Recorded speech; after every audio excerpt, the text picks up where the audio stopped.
Hi, everyone. Welcome to the show today. I'm Cheryl Piper, and this is live with CherylPiper.com. And today we are going to be discussing the subject of conversational blind spots.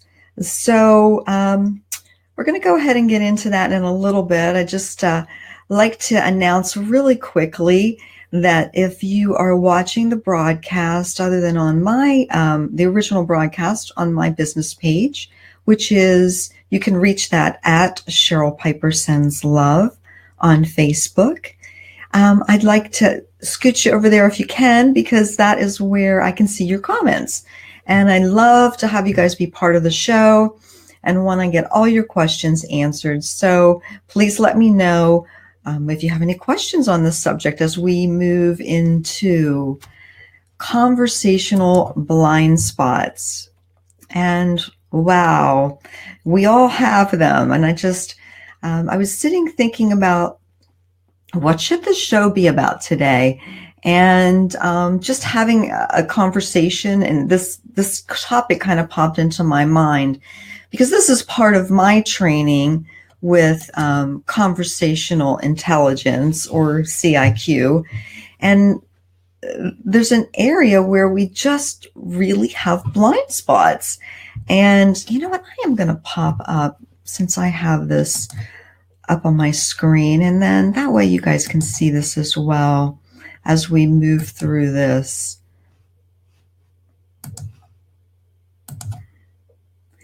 And I'm down in the corner over here. So I'm just going to just bring this up on the screen. And as we can see, there are 5 conversational blind spots. And really, in looking at these, it's so important for us to be able to move into having more intelligent conversation with the people that we're talking with.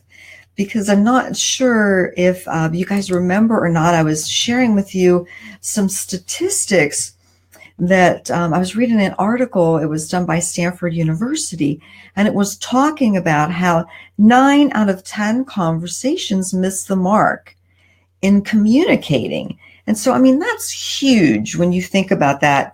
And, you know, we're talking with people all day long. We're talking with people at work. We're talking with people in our personal life, you know, and maybe a lot of times we're not actually really communicating. We think we are, but we're not. And conversational blind spots, you know, can play a big part in this. So I really love this when this was brought up to me in my CIQ training. So I like to share this with people. And you know, number one, the very first blind spot is assuming that everyone thinks like me. Well, this is a good one because, you know, I remember a time period when I thought, well, doesn't everybody think like me? You know, you're just so used to processing information the way you do, thinking the thoughts that you think, and in the way you think them, that you just kind of get caught up in that story of that and think that everybody thinks like you do. And therefore, you're not quite understanding. Why aren't they understanding what I'm saying to them? You know, I'm saying it so clear. Why is it that they're not getting it? And it's because not everyone thinks like you. You know, we all process things differently. So that is number one moving in, is everybody, assuming that everybody thinks like me.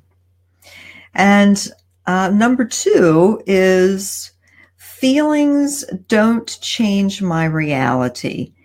And, you know, this is a big one because people think, well, you know, they're in a conversation and say things aren't going well. And the conversation starts to get a little heated because you're not really agreeing. You're kind of coming at things from that positional standpoint of, you know, trying to convince each other that you're right, or someone's just coming at you trying to convince you that they're right. Well, when we get into this space, you know, our feelings play a big part in how we're communicating. Because I've talked about conversation in many different many different programs that we've done. There's something called an amygdala hijack that happens when this part of our brain called the amygdala determines that we're under some type of a threat. And so what it immediately does is it reacts to protect us. And in doing that, it tightens up our view of the world. And so therefore, when, we have feelings that have changed in the middle of this conversation. I mean, maybe we started out feeling really great and just ready to have a great conversation, felt like we were communicating, and all of a sudden something shifted in that conversation where that amygdala hijack happened. And all of a sudden we think differently now because we're seeing things in a different way. And so, yes, our feelings do play into that reality. So once again, that can be a conversational blind spot. Blind spot number 3, I can still empathize while I'm in fear. Well, this kind of directly goes into what we were talking about with blind spot number 2, is when we are thrown into that state of fear, when we're thrown into that amygdala hijack, we're going to do one of 4 things. It's going to be fight, flight, freeze, or appease. That's what we do when that amygdala hijack happens. It's how we all react, because the amygdala just wants to survive. It's trying to find the best way for us to survive the current situation that we're in. And so therefore, to think that we're able to empathize when we're in a state of fear, that area of the brain is really kind of disconnected at that point. And, there's been research done in talking about our mirror neurons, which I'm not sure if you guys have heard of that or not, but mirror neurons are kind of what are activated when we're close. We have to really be close enough to almost touch someone to activate the mirror neurons, because we're kind of in their energy space. But what that does is that person kind of, starts to mirror our behavior. And when we are in that state of fear, that area is kind of shut down, where we're able to access that type of empathy situation or being able to step into someone else's shoes. So really important to recognize, these blind spots as we're walking through our day and having conversation with people. So blind spot number 4. Oh, this is a good one. I remember, therefore I know. Well, this is assuming that you remember everything that was said in the conversation, that, you just kind of recorded it all. And as we talked about before with conversations and how people maybe hear the first part of a conversation and then you start processing and thinking about what you're going to say. And so if you're doing that in a conversation, and we all do it, we just need to recognize it. If you're doing that in a conversation, then you're not really hearing the middle or the last part of that statement that someone made. And so therefore, you're not hearing the whole conversation. And so making that assumption that you remember everything, and so you know what's going on, can sometimes be, not true. And we don't realize it until after the fact, and maybe someone else points it out to us and says, well, no, that's not what was said. Remember, we were talking about this, this, and this. And then, you're starting to recollect and remember, oh yeah, that was part of the conversation, but you just didn't record that because you were, busy thinking about what you were going to say or focusing on something else and not really in the present moment. And then blind spot number 5 is I'm listening, so I actually know what you really mean. And this is assuming, it kind of goes back almost to number 1, but it's assuming that everybody thinks the same. And so that if you're listening, that you actually know what this person really means. And this is where I like to talk about something called double clicking. And what it is it's listening to the conversation that's happening. And when you hear a specific part of a conversation that you understand as an important element, but maybe you don't quite understand exactly what they mean, double clicking, just think about it like your mouse, just click, click. It's double clicking. It is stepping into that situation a little deeper. Because think about when you double click on a folder, what you're doing is you're opening up that folder to see what's inside. And so that's the same thought process with a conversation. And so I'm listening so I actually know what's really being said is not really the case, because once again, that's assuming that everybody thinks the same. And so being able to double click on a word or a phrase and say, oh, what can we look at that a little bit deeper? What did you mean by that? And then that causes that person to back up and step into that statement a level deeper and kind of unpack it and say, well, this is what I'm talking about. And then you can say, oh, okay, I understand. Now I understand what's going on. But by just assuming that you know what's going on, or the fact that you think you're listening, so therefore you know what's going on, you're missing a lot of the point of the conversation that this person could be trying to make with you. And you're nodding your head, and so they're thinking that you understand.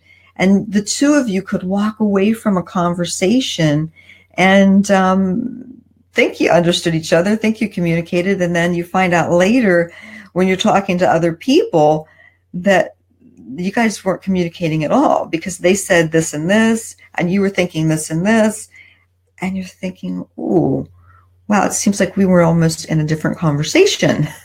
And so by remembering that just because you're listening doesn't mean that you really know what's going on or what someone means, but remembering to double click on those things that seem to be an important part of the sentence, important phrase in the conversation, so that you can get down a level deeper and really understand what they mean by that.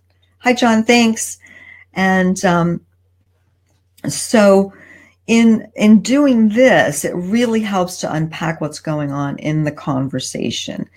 And one thing I like to do is I repeat things back, because I want to make sure that how I'm hearing it is what they mean. And so, I will just say, oh, so what you're saying is XYZ.